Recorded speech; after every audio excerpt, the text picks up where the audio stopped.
Ողջույն բոլորին, այս տեսանյութում օգոստոսի 15-ի լուսնային օրացույցն է։ Լուսինը կլինի 4 օրեկան։ Սկսվում է ժամը 09:35-ից մինչև օգոստոսի 16-ը ժամը 11:01 րոպեն։ Այսօր լուսինը կանգնած դիրք ունի, սկսվել է օգոստոսի 13-ից, մինչև հիմա շարունակվում է մինչև օգոստոսի 15-ը ժամը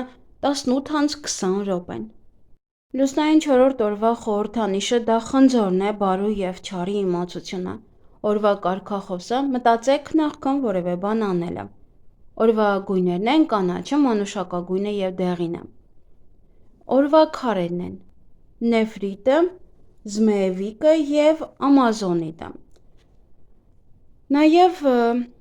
այդ օրվա խորհրդանիշը գիտելիքի ծառն է, ընտրություն բարու և չարի միջև։ Պասիվ օրը, եղեք հանգիստ, առանց ավելորդ աղմուկի անցկացրեք այս օրը։ Անտառում զբոսանքի, աղոթքների, մեդիտացիայի, նախնիների հիշատակի և գրքեր կարդալու օր է։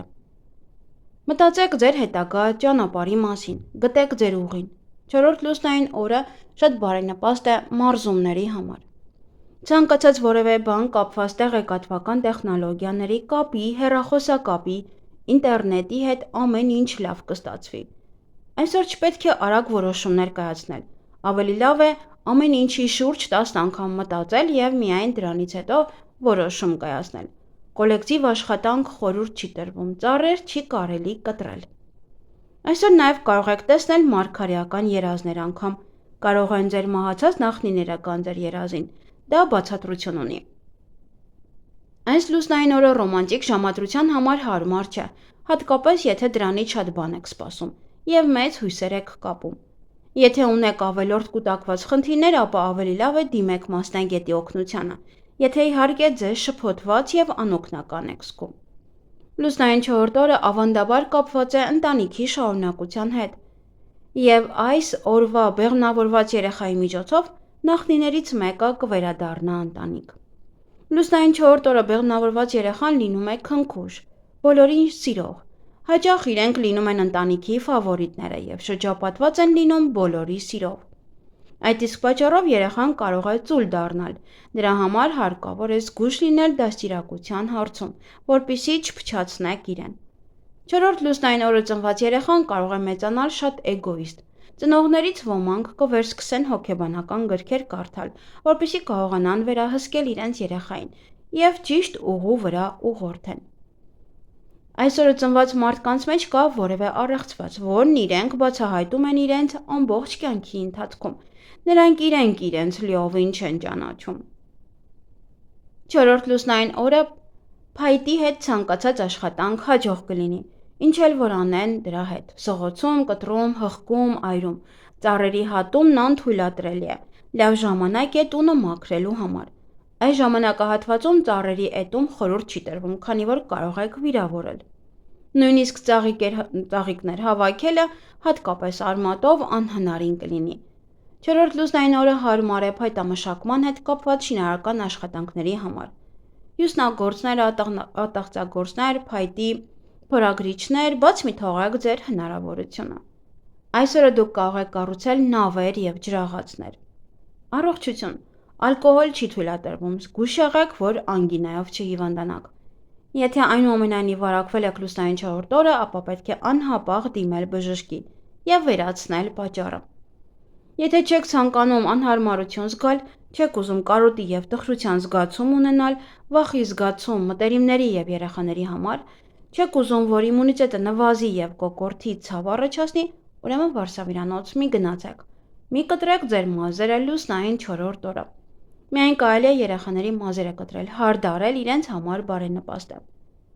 Մազերի ներկում։ Թեկուզ արմատները ներկելով դուք կփոխեք ձեր կյանքը, կկայունանա ֆինանսական վիճակը և կարիերան։ Ամբողջությամբ մազերի երանգը չարժե փոխել, պետք է ներկեք այն երանգը, որն այս պահին ձեր մազերի վրա է, պարզապես թարմացրեք այն, կամ ներկեք միայն արմատները։ Եթե որոշել եք կտրուկ փոխել մազերի երանգը, ապա ավելի լավ է սպասեք ավելի բարենպաստ օրերի։ Այսօր կարող եք միայն խնամել ձեր մաշկը, աչքերի տակից պարկերը հեռացնել։ Դրա համար առավոտյան և երեկոյան կարող եք քերած կարտոֆիլի դիմակներ դնել։ Առավոտյան եւ երեկոյան 5-ից 10 րոպե կարելի է երիցուկի թուրմեր կամ մաղադանոսի թուրմեր քսել։ Դիմակը հեռացնելուց հետո քսեք A եւ E վիտամիններով կրեմ, աչքի ներքին կտրվածքի ստորին կոպի երկայնքով դեպի քունքերը։ 20 րոպե հետո տաք թեյով թրջած բամբակյա կտորով հեռացրեք դիմակի եւ կրեմի հետքերը։ Ֆինանսների հետ կապված բոլոր գործերը կարող են այնքան էլ լավ չընթանալ, խորհուրդ չի տրվում սկսել նոր գործեր, բայց ավելի լավ է շարունակել սկսածը, կարող եք նաև ուղղել սխալները։ Գործնական եւ ֆինանսական գործարքների համար 4 լուսնային օրը շատ հաջող է։ Հաջողությամբ կլուծվեն ֆինանսական խնդիրները։ Պայմանագրերի կնքում, տեղեկատվական մշակում, կարևոր որոշումների կայացնում, ձեր բիզնեսում ֆինանսներ ներգրավելու հետ կապված պայմանագրերի կնքում նույնպես։ Այնուամենայնիվ պետք է որոշ չափով զգույշ լինել, վերլուծել ամեն ինչ, առաջ շարժվել սխալներից խուսափելու համար։ Վատ նշան է համարվում, եթե ձեր մազերը խճճվում են քնած ժամանակ։ Դա հուշում է, որ դուք շփոթում եք բարու եւ չարի հասկացությունները, երբեմն սպիտակը սևի փոխարեն, այնուհետև սևը սպիտակի փոխարեն։ Բույսերի եւ հողի հետ ցանկացած աշխատանք բարենպաստ է։ Ինչ կարելի անել այս լուսնային օրը։ Կյանքի դժվար խնդիրների լուծում, տնային առօրյա գործեր, մի օր ընտանիքի հետ, ինքնավերլուծություն եւ մտավոր գործունեություն եւ սիրային ժամադրություն։ Եվ ինչից պետք է խուսափել այս լուսնային օրը՝ ֆիզիկական ակտիվությունից, չափից շատ ուտելուց, արագ սննդից, լուրջ իրադարձություններից եւ հանդիպումներից, աշխատանք մեծ թիմերում, ճանապարհորդություններ եւ գործուղումներից։ Լավ օր է աղոթքների սուրբ գրքեր կարդալու համար։ Լսեք ձեր ինտուիցիան եւ ներքին ձայնին, նա ամբողջ օրը գոռում է ձեր ականջին, բայց միայն հարկավոր է բացել ականջները եւ լսել իրեն։ Այդ օրվանից ձեզ մոտ ամեն ինչ լավ կստացվի։ Եվ այսօր բարենպաստ է դեղորայքի ընդունումը, ներարկումներ անել, պլաստիկ վիրահատության համար նիհարելու, երեխայի ծննդի համար է լավ։ Բարենպաստ է նաև նոր բան սկսել, բայց փոքր, ոչ շատ գլոբալ բնակարանը մաքրելու համար, խոսել տնօրենի հետ, ղեկավարի հետ, հարցազրույցի համար է լավ, վերանորոգման աշխատանքների սկզբի համար, կահույքը վերադասավորելու համար, նաև հաշտություն կնքելու համար է լավ, հոնքերի եւ թարթիշների ուղղման համար է լավ, այգեգործության համար լավ է պետունյաների աճեցման համար, ծաղկավաճառների համար, ծաղիկով ընդհանրապես ովքեր զբաղվում են իրենց համար, պղպեղը հավաքելու համար, մայնացնել կաղամբը, լոլիկ հավաքել լոլիկի տնկում, կարտոֆիլի բերքահավաք, վարունգի տնկում, խնձոր քաղելու համար, նաև բանջարեղենի պատրաստում, հատումներ կարող եք, բայց ծառը մի կտրեք, երբ պլանավորել եք տեղափոխություն, դա է շատ լավ, սոխ հավաքել, սխտոր տնկել, այսքանն է բարենպաստ։ Օգոստոսի 15-ին առավոտյան մինչև ժամը 15:20 դեռ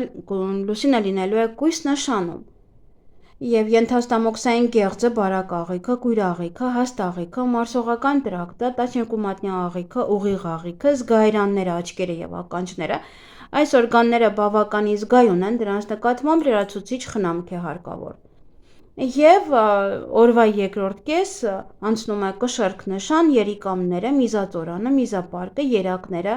մաշկը, ենթաստամոքսային գեղձը, ինսուլինը եւ գլուկագոնը։ Այս օրգանները շատ զգայուն են եւ դրանց նկատմամբ լրացուցիչ խնամք է հարկավոր։ Իսկ աճող լուսնի ժամանակ վիրահատություններ բացարձակապես չի թույլատրվում։ Այսքանը սիրելիներս, ձեզ հաճելի օր եմ մաղթում։